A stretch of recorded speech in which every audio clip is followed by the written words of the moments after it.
старше он становился, тем острее ощущал общую неприязнь.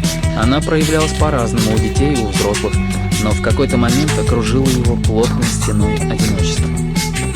И сразу вернулся лес.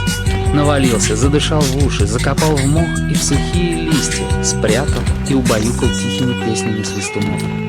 Слепой был его любимцем. Лес даже улыбался ему. Слепой это знал. Улыбки он чуял на расстоянии.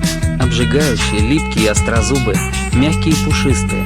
Они мучили его своей мимолетностью, недосягаемостью пальца на ушам.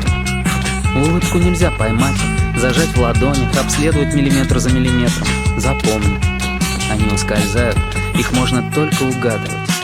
Улыбка, малыш, улыбка. Лучшее, что есть в человеке. Ты не совсем человек, пока не умеешь улыбаться.